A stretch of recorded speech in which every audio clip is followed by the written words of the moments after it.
Oh yeah, I talked before about to go inside. Right now, it's very cold, it's cold, and I don't want to go inside the water with the horse. But I want to avoid it while he's trying to avoid it. For example, this area. I don't want to go in because the weather is not that warm. I don't want my feet or legs to get wet. But at the same time, he's going to try to avoid it, as you can see. So he will think that what happened because of him trying to avoid it, not me allowing him to avoid it. So remind him immediately that you can make him go in without you going inside it. So I'm moving him back at it, and there is nothing he can do about it. As you can see, of course, he's a horse that I already trained for the water. He has a lot of videos of me and him going inside the water, and the water is reaching my knee or half of my leg or whatever. So he's a horse who's already, let's say, look at the mud and how deep it is. So he's a horse who's already trained for the water or for the spooky areas or places or whatever. But right now, because he's already trained, I proved it to him and I proved it to myself. I proved to him that he can go inside the water because of how good my training is, and I proved to myself that I can make him go inside the water or spooky areas or places or whatever because of how good my way of riding or training is. So I proved it to myself. I proved it to him. Right now I don't have to do it, or I don't want to do it because I don't want to go inside it with him. But he's trying to avoid it already.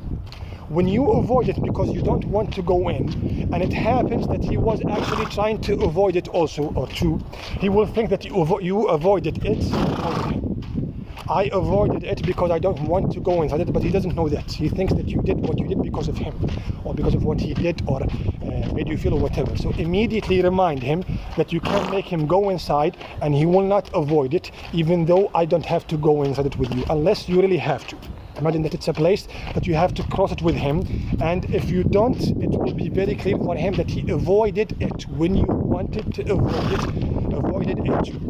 In this case, I have to go inside it with him. Just get rid of the slippers and go inside the water with your bare feet, or even with the slippers, because in my opinion, the horse doesn't know why you avoided something. He thinks that while he wanted to run away from it, or spook away from it, or change his direction away from it, and you agreed to that, he thinks that he forced you to do it. That's why when you want him to stop, he doesn't want to stop, or you want him to move, he doesn't want to move, or he wants to buck here, and you want to stop him from bucking, he doesn't want to stop bucking, and so on, because he is getting used to the idea of asking to do something that you don't want him to do, and he succeeds in doing it because it happens that you want him to do it too, just like avoiding the water or the mud or whatever. So if what you wanted to do was agreed upon by the horse for a reason or another, for example, I want to go to the stable's door or gate because I'm done with the ride or the leading or whatever, and it happens that at this moment or second the horse actually wanted to go that direction, immediately change it, move forward. Then when he forgets about that direction, go to it. The same goes for the water, the same goes for the starting gate, and so on. If what I wanted to do was what he wanted to do at the same exact moment, he might think that he forced you to do it. This is how they think. Either you lead me and I follow you when I trust you as a horse, or you let me lead you as a horse and you trust me. If you let the horse lead, he will never trust you. He will ask you to trust him. And if you as a rider trust the horse instead of him trusting you, you will end up doing what he does in his nature, which is spooking when he's afraid of something new, bucking and reining up and bolting and so on when he's afraid, and so on. So the idea of horsemanship is to convince the horse to follow you and you be the leader of the horse. You will never be able to do that unless you gain the horse's trust. Of course, as a good rider, you don't just gain his trust, you actually control him to the point that even his own mother or father in the wilderness cannot actually make him respect them or even trust them as much as you do.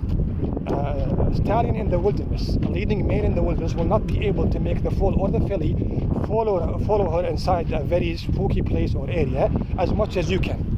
So you reach to a point that you make the horse, the foal or the filly or the stallion or the mare trust you more than they trust their own kind, like other stallions and mares and so on, in the wilderness. So the only way to control the horse is to gain his trust. And when you gain the horse's trust and control him, you will be the leader, not the follower. And usually the leader is supposed to be able to change his opinion or mind whenever he wants, and the horse is supposed to accept.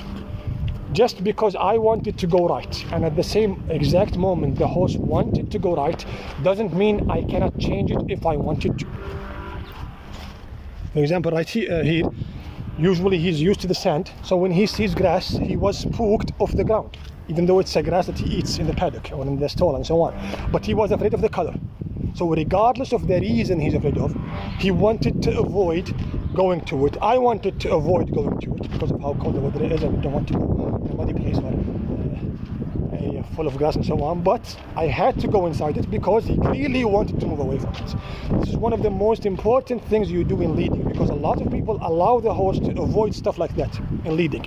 Avoid the mud, avoid the grass, avoid the water and so on. And when they ride him and he wants to avoid something while you are on his back, you cannot allow him to avoid it as much as you do in leading, because in leading you're just walking next to him. So if he avoids it, you give him his space and that's it.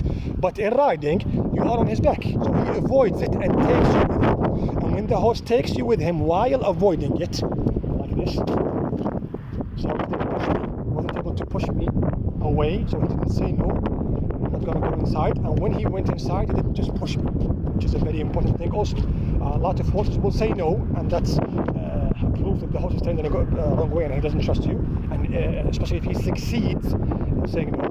And most other horses will say yes, but when they go inside, they will bolt or buck or take the direction away from you, or take the speed away from you. In that case, even if they went inside, you ruined the horse instead of fixing him. The idea is to make him go inside a place for me, and I controlled him before, while, and after making him go inside the scary or spooky place or area. If he goes inside and I lose control, I will end up ruining the horse instead of fixing him.